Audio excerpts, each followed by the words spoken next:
తెలంగాణలో బీఆర్ఎస్ కు ప్రత్యామ్నాయం బీజేపీనని ఆ పార్టీ సీనియర్ నాయకులు లింగారెడ్డి చెప్పారు. తెలంగాణలో ప్రజలంతా బీజేపీ వైపు మొగ్గు చూపుతున్నారని, రానున్న ఎన్నికల్లో బీజేపీ ఖచ్చితంగా విజయం సాధిస్తుందని ఆయన ఆశాభావం వ్యక్తం చేస్తున్న లింగారెడ్డితో మా నిజామాబాద్ జిల్లా ప్రతినిధి శ్రీనివాస్ ఫేస్ టు ఫేస్.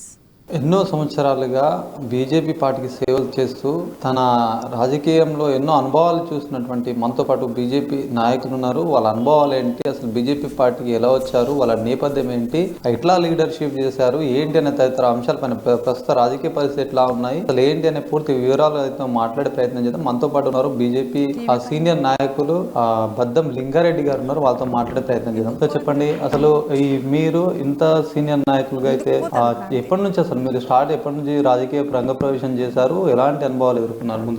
మొదలు అమ్మా న్యూస్ కు స్వాగతం.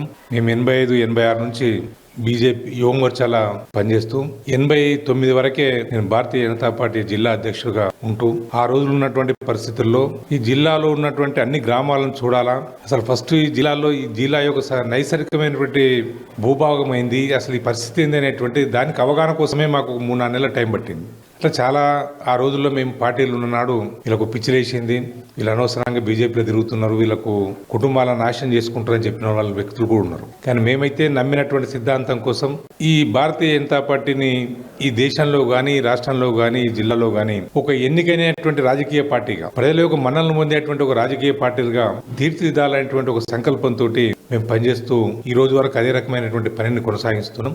మరి ఈ రోజు 35-40 సంవత్సరాల యొక్క త్యాగ ఫలితంగా తెలంగాణలో అనేకమైనటువంటి అవకాశాలు వచ్చిన పార్టీ ఆల్టర్నేటివ్ గా ఉపయోగించుకొని పౌరులకు వచ్చేటువంటి అవకాశం ఉన్నా దాన్ని కోల్పోవడం జరిగింది. కానీ ఈ రోజు రాష్ట్ర నాయకత్వం గాని, కేంద్ర నాయకత్వం గాని ఒక బలమైనటువంటి సంకల్పంతో ఈ తెలంగాణ రాష్ట్రంలో భారతీయ జనతా పార్టీని అధికారంలో దిశగా ప్రయాణించాలనేటువంటి ఒక పట్టుదలతోటి పనిచేస్తున్నారు. ఈ రోజు ఈ తెలంగాణ జిల్లాల్లో కూడా నేను చాలా మంది ఎమ్మెల్యేలతో కానీ వాళ్ళ పరిస్థితి ఏంది, పార్టీ పరిస్థితి ఏంది అని అడిగితే ఎక్కడ కూడా టీఆర్ఎస్ కు అనుకూలమైనటువంటి వాతావరణం లేదు. వాళ్ళ ఎమ్మెల్యేల మీద తీవ్రమైనటువంటి వ్యతిరేకత ఉన్నది. ఈ పార్టీ మన కేసీఆర్ మీద, కుటుంబం యొక్క పాలన మీద వ్యతిరేకత ఉన్నది. ఈ అవినీతి మీద వ్యతిరేకత ఉన్నది. విచ్చలవిడితనం, పోలీసు రాజ్యం చేసి మేము అధికారంలో కొనసాగించాలనే ఏదైతే సంకల్పంతో టీఆర్ఎస్ ముందుకు పోతుందో దీన్ని ప్రజలు తీవ్రంగా వ్యతిరేకిస్తున్నారు.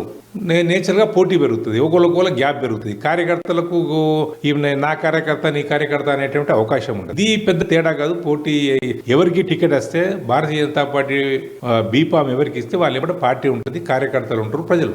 ఓవరాల్ గా ఏం చెప్తారు సార్? వచ్చే ఎలక్షన్స్ పరంగా అయితే ఏదైతే పార్టీ అయితే చేసుకున్న లక్ష్యాన్ని పూర్తి చేస్తుంది అంటారా? ఎట్లా చివరిగా డెఫినెట్ రాబోయే ఒక ఎన్నికల్లో నేను ఆదిలాబాదు, నిజామాబాదు, కరీంనగర్, మెదక్ ఈ జిల్లాలు నేను చాలా దగ్గరుండి పర్యవేక్షిస్తాను. అసలు ప్రజల యొక్క మూడు ఏమున్నదని ఈ 4 జిల్లాలు నేను చూసి